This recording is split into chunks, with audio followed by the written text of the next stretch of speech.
Ce serait d'abord un chasseur qui est parti en forêt pour faire la chasse, et le premier gibier qu'il a rencontré, c'était un porc-épic qui était en train de brouter une racine.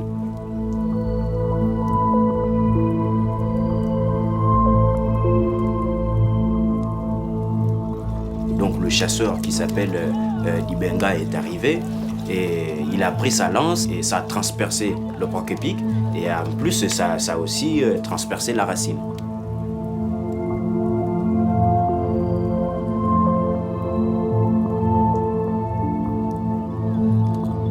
Quand il a commencé à manger, il s'est rendu compte qu'elle avait un goût vraiment amer et qui était pas peut-être normal pour une viande normale.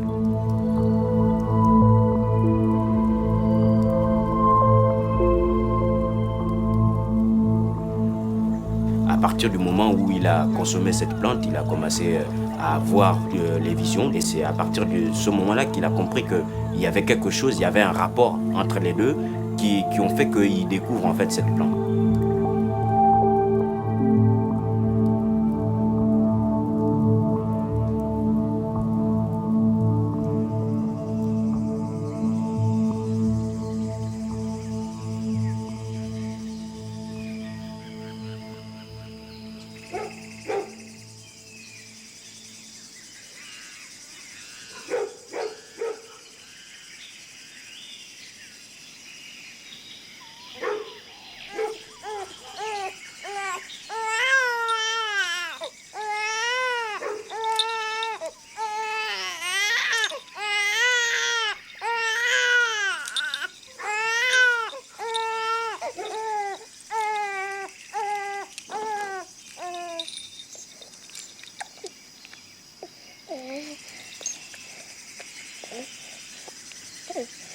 Nipuma mie na bamakano me nende mupuma po bangi twama na bamabandu kame na beagane na bamakano me beagane manika amanika do beagane te uendiki medo na mojako oto obudumia te budumia na mojako no budumia te budumia.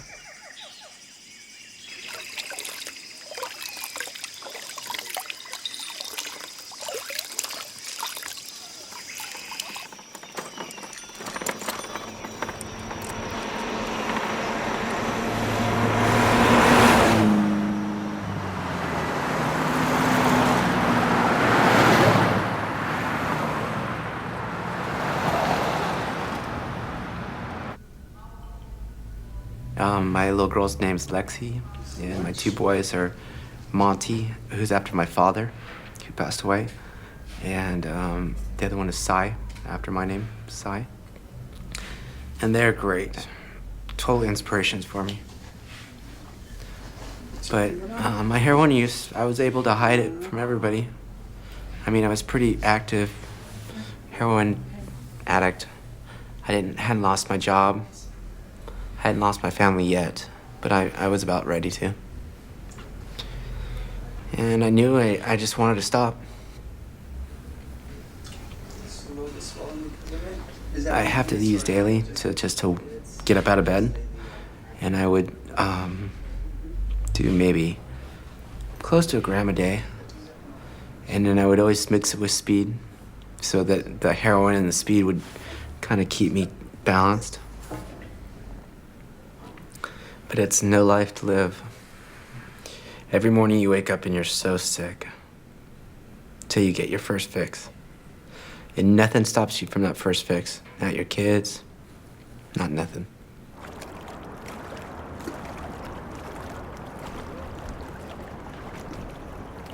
I was having breakfast with a friend of mine who was a chemist, and he was going through a freezer he had, and the freezer was full of different types of drugs. He pulled out a small vial and said, I think you'll be interested in this. I said, well, what is it? He said, well, it's an African hallucinogen, and it lasts 36 hours.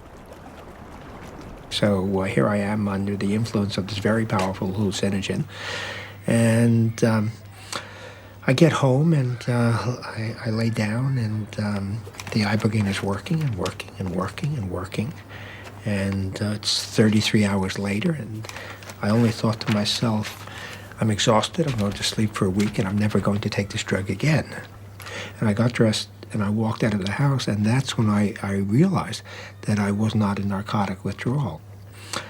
And I looked at this large tree in front of me, and I looked at the clouds in the sky, and I realized that for the first time in my life, I was not frightened, and perceived that my entire life had been full of fear.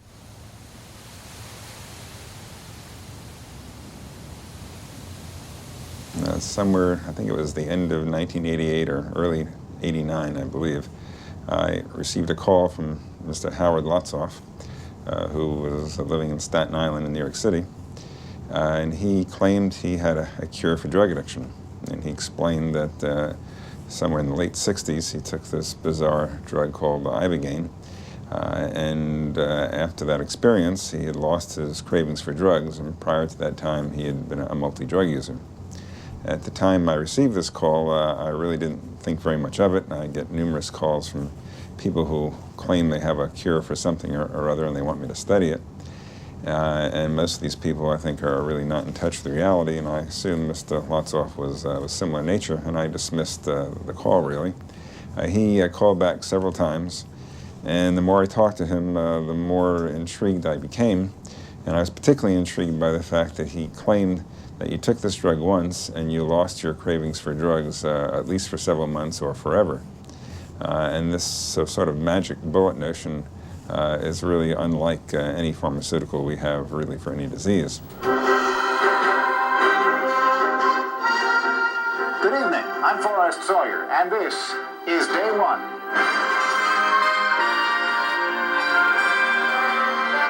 What if we could cure drug addiction with a single pill? I'm clean. I don't have any cravings for cocaine. But the cure itself makes you high. And government researchers wonder if it really cures anything at all. Ibogaine is a psychedelic drug that puts its users on a 3-day trip. It's illegal in the U.S., and no one knows if it really works. It took me from 1984 to 1991 through the leadership of 3 different directors of the National Institute on Drug Abuse to finally get them to take a serious look at Ibogaine. Now, imagine that you are a doctor. You spend 12 years getting your education. You spend 15 years in the field becoming an expert. And then the last thing you're going to want to hear is some former heroin addict went and discovered the effective medication that you're looking for. So there was enormous resistance. The Drug Enforcement Agency says Ibogaine has a high potential for abuse and no accepted medical use in treatment.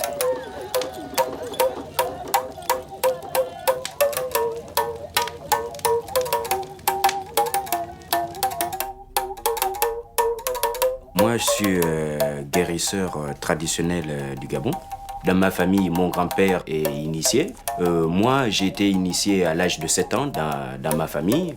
Et donc, j'ai grandi dans cette tradition. Il m'a permis d'apprendre tout ce que je sais aujourd'hui. Ça, c'est la racine de l'iboga. Et là, elle est dans son état brut. Donc, c'est un échantillon que j'ai déraciné pour toujours montrer aux gens à partir du moment où ils ont besoin de savoir à quoi ça ressemble l'iboga. Et donc, nous, par exemple, dans l'iboga, on n'utilise pas tout ça. On n'utilise ni le bois, on n'utilise ni cette première peau. On râpe la première écorce de la racine n'est pas mangeable.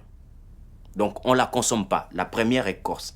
Mais c'est la deuxième écorce. Donc, à partir du moment où tu vas râper la deuxième écorce, tu verras apparaître à peine le bois. Et donc, c'est cette deuxième écorce qui se consomme et qui a les vertus thérapeutiques pour l'initiation à l'iboga.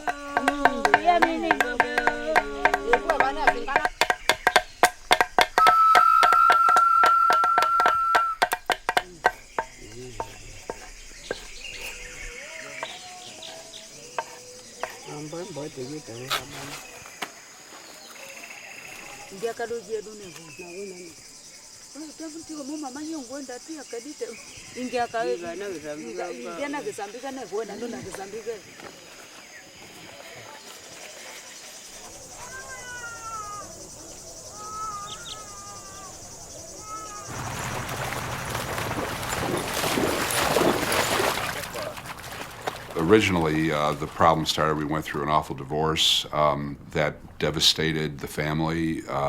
It overnight changed our standard of living. And my daughter at that time was about 13 when she started drinking wine, taking things out of the refrigerator, things like that. And it progressed very quickly to marijuana, anything she could, inhalants, pills.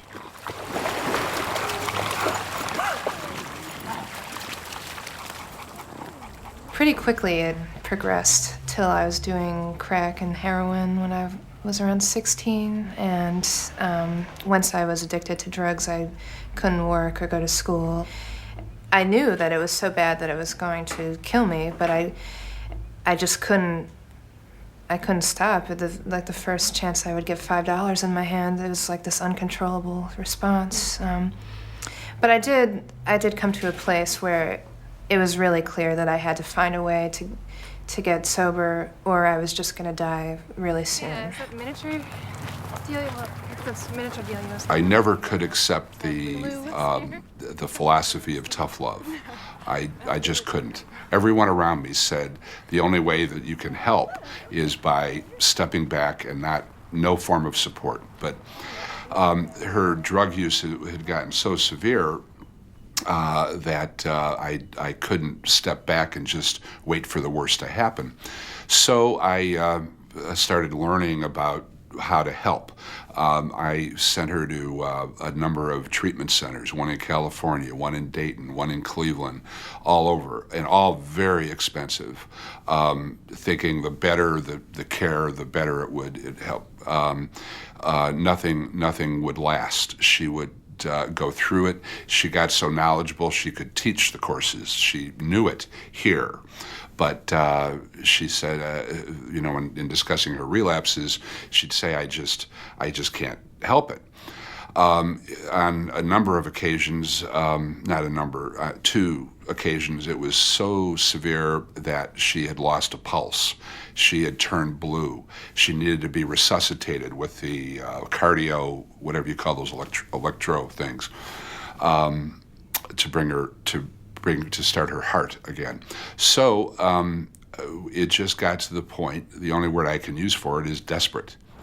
So I went on the internet, read everything I could get on this, and I talked to my daughter about this, and it was to the point where I put everything in balance, and it was either my daughter was going to die, excuse me,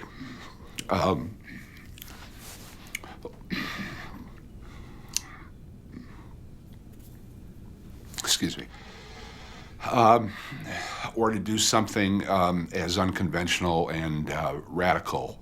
I'm a middle-class American guy. I'm not prone to doing things outside of the, certainly not outside of the law. Ibogaine, I found out very quickly, is not legal in this country. Yeah, Ibogaine is a Schedule I substance within the United States. It was dumped into Schedule I because it has properties similar to a hallucinogen. So, during the whole drug hysteria with LSD and everything else, it was like, okay, ban that too. Of course, the irony is the definition of a Schedule I substance is a substance that has absolutely no medicinal value.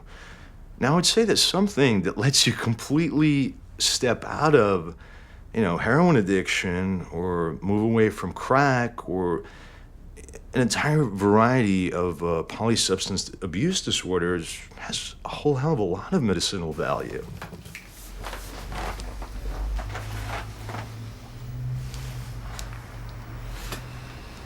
What we're gonna do is we're gonna give you the Ibogaine. Okay. First, we're gonna give you a test dose with a medication for nausea. Okay. Half an hour later, we're gonna give you the rest of the dose. The total dose is determined by your body weight. Okay. The reason we split it up, see if you have an allergic reaction, and also to make the experience smoother. Okay. Okay. It is very important that as soon as you start feeling it, you don't move, because it causes intense nausea when you move your head. Oh wow. So don't move your head. Whatever you do, just lie down and don't move. Because I do get car sick and stuff like that. Mm-hmm. Well, everybody gets nauseous with Ibogaine if they move. Okay, I'll be careful. Just don't move your hand. Okay. Ibogaine administration needs to be done in a safe situation. Ibogaine is not inherently safe, as people have found out time and time again. And for us, the two most important things is the safety and the comfort of the patient. Everything else pales in comparison. So we try to administer our Ibogaine in a safe situation. We use a hospital. We put our patients on heart monitors. We have nurses and people available with emergency plans. And the next thing is the patient's comfort. I mean, that's why we're here, is to make these patients comfortable. If they wanted a detox that was hard, they could go and do cold turkey. But we want to take what could be an uncomfortable situation and make it as comfortable as possible for them.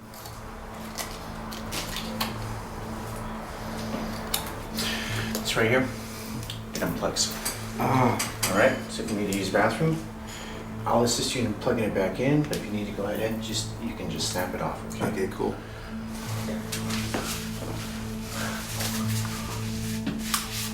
Here's some headphones. Thank you. Now, did the doctor explain to you that if you see anything that is disturbing or that you don't like, you can blink your eyes, it'll go away? Okay, very good. I'm gonna leave you alone for about half an hour and then I'll come back and check on you. All right, cool. Alrighty? Thank you. My father was an extremely powerful man. And he, I don't know, always to look up to him and always to just being a kid. And then he ended up passing away while I was like 19. So it's just really difficult for me. So then I ended up going up to San Francisco and got into heroin up there. Found that missing piece. But then that missing piece is the devil.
Le guérisseur qui travaille avec un patient doit d'abord le lire.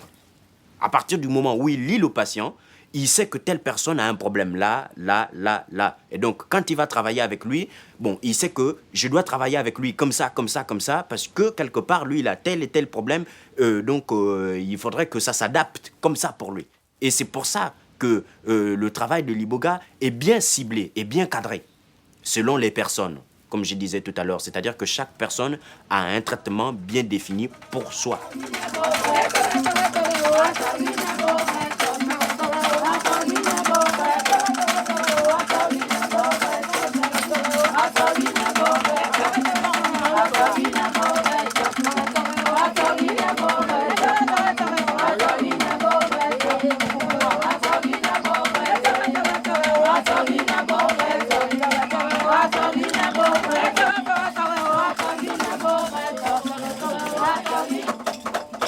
Pendant l'initiation, on te prend un miroir, on te le pose devant toi, on te maquille. À partir de ce moment-là, tu regardes dans le miroir.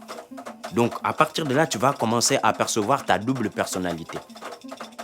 Donc, tu rentres dans le miroir, tu te traverses, puisque tu as toi en face de toi. Tu pénètres à l'intérieur de toi-même pour voir exactement qui tu es à l'intérieur de toi-même. C'est pas un travail d'hallucination non, c'est vraiment un travail visionnaire. Ce n'est pas des hallucinations, c'est vraiment du concret, du tic au tac. Question-réponse.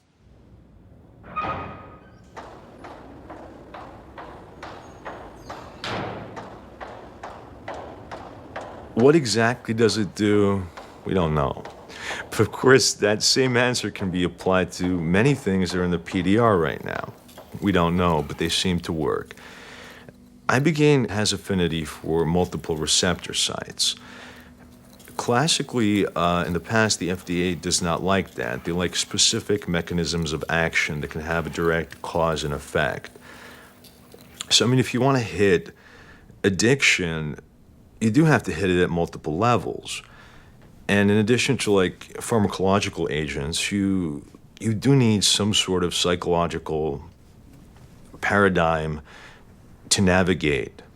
Whatever it is that you do to tune your head, you have to do something. So the exact mechanism of action, I mean, there are a lot of theories, but the bottom line is nobody is exactly sure everything that it's doing. I mean, it seems to hit a neuroreceptor reset. It blocks opiate withdrawal cravings. I mean, having been there and done that, oh, fuck yeah, it does. It works. Nothing else does. You're not going through withdrawal. Side, can you take your blank plug off, sir? You see me? Yeah. How you feeling? All right. You have any visuals? No. Do you hear any sounds? Yeah, sounds. You're hearing some buzzing? Uh-huh. How's your stomach feel? Fine. Very good, very good.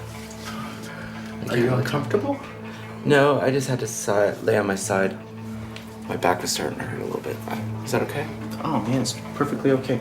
You know, you have a bucket here in case you have any nausea? Okay, cool. Thank you very much. And I'm gonna give you some more time. Okay, cool, thank you. Uh-huh.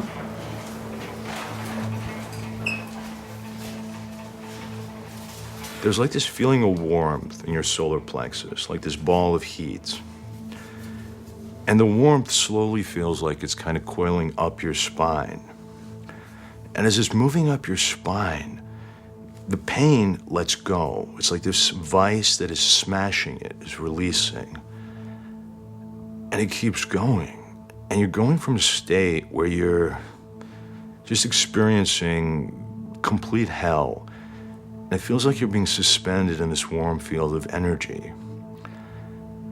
That's pretty fucking amazing, because within 30 to 45 minutes of doing Ibogaine, your habit is gone. Although you don't have a lot of time to reflect on it right at that moment, because that's when sort of the visionary part starts.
cried for a long time. I don't know why. Yeah, I'm just so mixed up right now. I can't tell you. Oh, shit. Is it difficult to tell? Yeah, because it's very intense. It's like, I don't know, it's like, I don't know what it's like. It's like fried.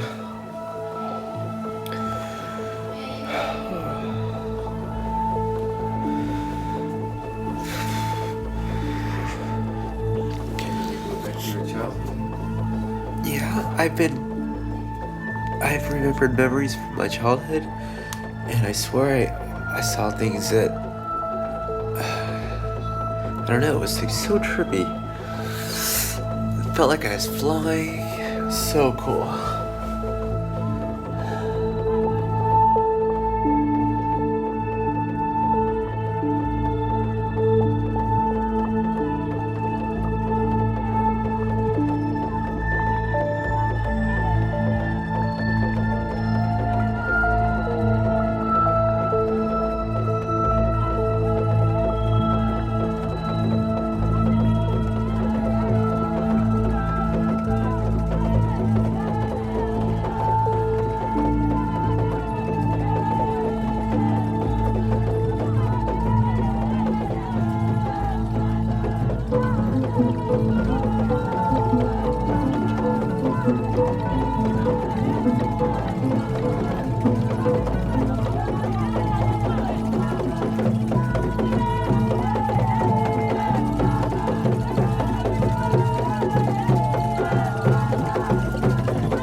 What is so special about Ibogaine? We'll first look at it in terms of its treatment of chemical dependence. What is so special about Ibogaine is it can reverse addiction. I mean, we can take an active heroin addict, an active cocaine addict, somebody with a completely runaway addiction syndrome, and bring them into a hospital, if we were doing it, or into an apartment, or into a weedy chapel, and give them Ibogaine, or Iboga extracts, and completely reverse that addiction syndrome, literally turning an addict into a non-addict over a 2 to 3 day period. And that's simply unseen. In terms of its other known value as a psychotherapeutic drug, as a drug to be used in psychotherapy, I don't think that it has an equal. I think Ibogaine is the most dramatic drug that can be used in psychotherapy. It just allows a complete review by the individual of the issues they consider most important to themselves. We all know the questions we have to ask, and we all know the answers, and Ibogaine precipitates that discussion. Good morning, how are you doing? Good. Good?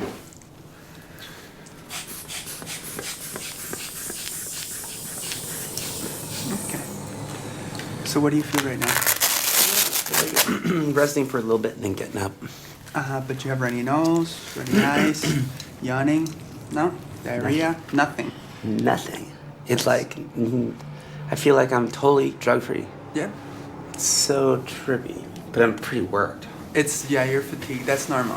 All right, I'll see you probably tomorrow. Thank you, doctor. All right. Cure is a very strange word. Cure implies that something outside of yourself will completely rewire you. It will not. You are still whoever you are. But people are different. The question is, what are you other than drug dependent?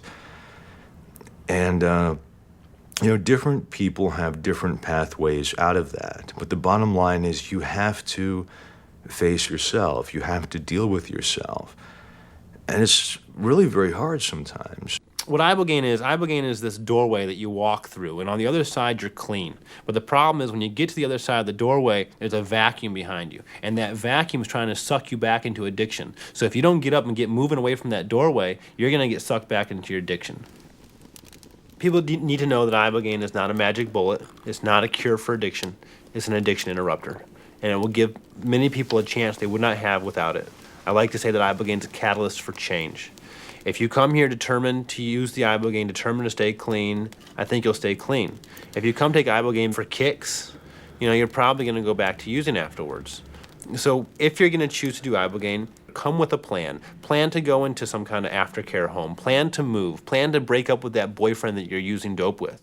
The first people that I met when I settled here, I guess there was still something in me that was attracting the sort of people that I didn't need to be hanging around with, and I thought that it would be okay for me to just smoke pot and drink and have a normal life because I hadn't had a normal childhood and I wanted to do it, but it quickly led to me finding crack. I never was able to find heroin in this town, which was really good.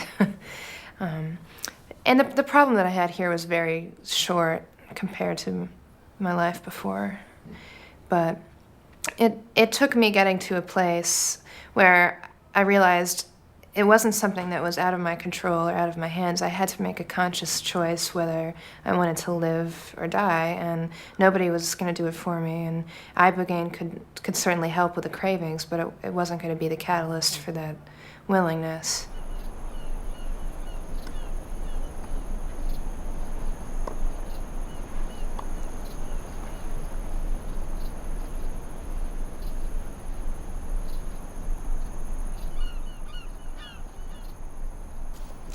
Here is the things you need to get. At a health food store, you need to get melatonin and vitamin B. The melatonin will help you sleep. You take one for 10 days before sleeping, okay? Stay away from people who are not good for you, places, situations. I mean, you know what triggers you to relapse. So take it slowly, and then take it slowly, eat well, and exercise. And you'll see, you'll start feeling much better. I mean, today is just, the emotional aspects are coming out. Every day you'll feel stronger, okay? Your energy will come back, your mood will improve, you'll feel much better, okay? If there's anything we can do for you, just give us a call. Okay, well. All right? Thanks. You're welcome. Thanks, bro. You're welcome. I'm 34 years old now. I don't know if that matters, Maybe if I was 23, I wouldn't stop. Maybe I wasn't ready. But at 34, I'm done. It doesn't mean that I won't go to concerts. Doesn't mean that I won't go out dancing. Doesn't mean I won't live my life.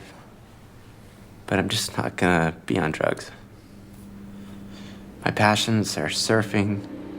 My passions are snowboarding. My children. Who needs heroin?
I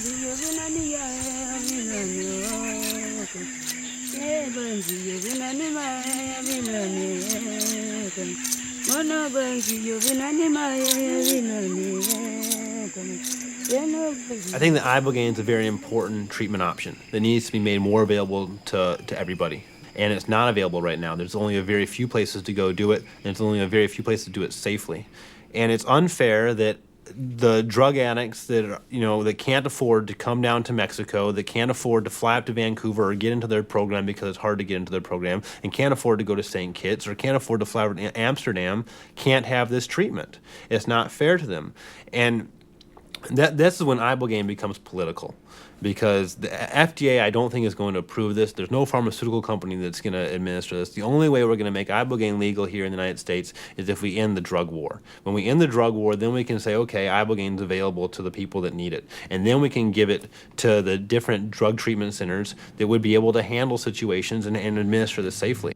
The patents on using Ibogaine for drug dependence and various polysubstance abuse disorders, I mean, the opiate patent has expired as of 2004. The rest of them are in the process of expiring. So you can't patent it as a addiction interrupter, as it's being called. It is not a maintenance drug. You take something once, twice, 3 times. If you've taken Ibogaine more than 3 times and you're still strung out, it's all you. So it's not something that anyone's going to generate a lot of money on because no one keeps taking it. There's no maintenance. It has that really annoying side effect of producing those waking visions. It is potentially dangerous if given to the wrong people in the wrong dose ranges. Basically, everything you can possibly stack against something, it's stacked against Ibogaine.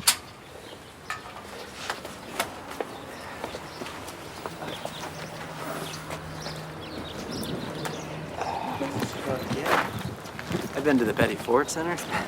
Really? I ended up shooting up on my way out of the parking lot.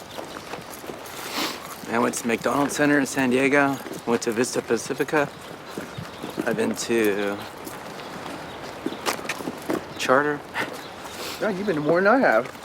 Dude, I've had a hellacious time getting off this shit. So, and when did you first start trying to get clean and stuff? Maybe 8, 9 years ago. Yeah, it's about the same. I was about 11 years for me in 92. I was looking for something to fill a void in my soul. I feel like I'm not missing that piece anymore. Like whatever happened filled all my voids. I don't know why. It's like beyond me. It's like I can't grasp it.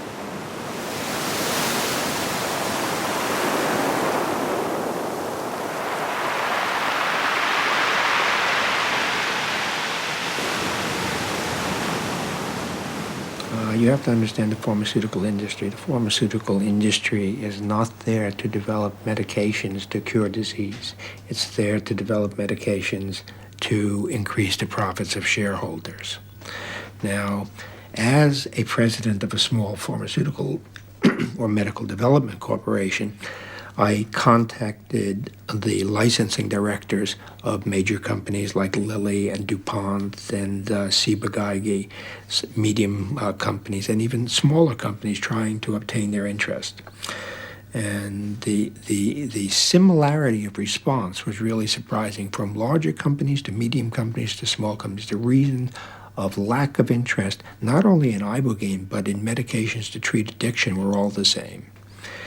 The first issue was the fatality rate in the population of drug users. Drug users are dying at a rate of 3 to 7 times the normal population, which means that the liability to the company associated with those fatalities is that much greater. So immediately there is a deficit of liability to the development of drugs to treat that disorder. Also, I was reminded that the companies have to spend their money in the best way to demonstrate profits to their shareholders, not in the best way to treat various diseases.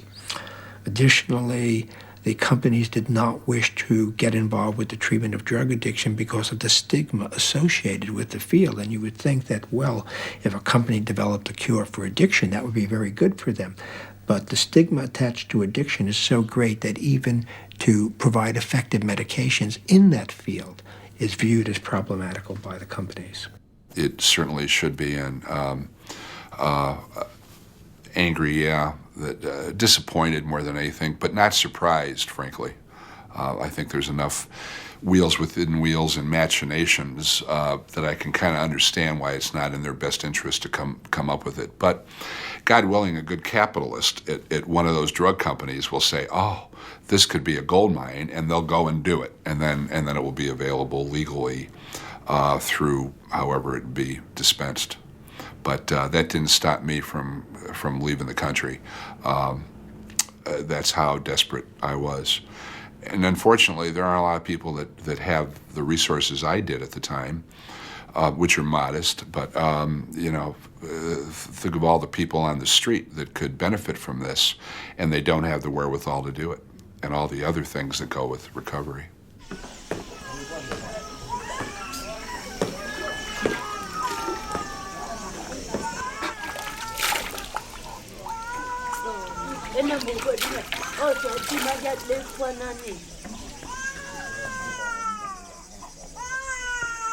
Ninokioko kwa mwaka wane abakitu na matasani nembe mapo nanga wane boke menene mabe umete makoto wami nanga boto wami te bwadi mani ba makobe ya kame ebindo bakina mani yote.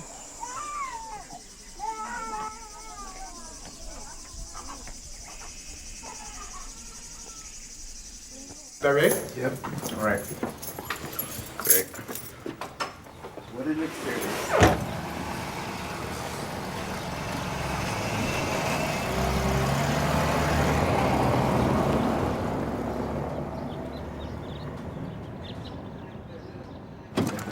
Hi. Hi, babe.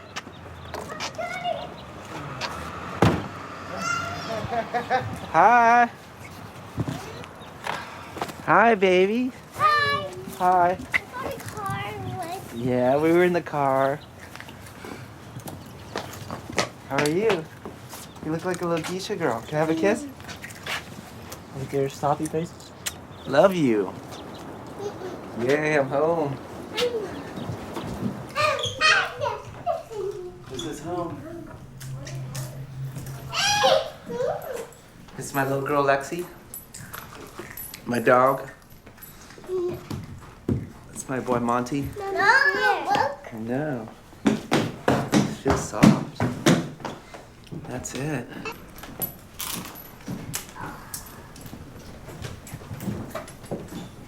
There's a lot more to the story than people are learning in treatment centers and at 12-step meetings. And there's nothing wrong with either of those institutions, but their message is that drug addicts have a disease, they're going to have it the rest of their life. And there's only one approach to healing that disease, which is to go to meetings and do the 12 steps. And I certainly think those things are helpful, but they never get you past the place where you're identified as being a person with a sickness that sort of always has to be a consideration in your life. And I feel like Ibogaine has introduced me to this whole parallel universe of realizing that my mind is not all there is. And while my drug problem was very real, it doesn't have to ever happen again. And that's because I can choose for it to not happen again.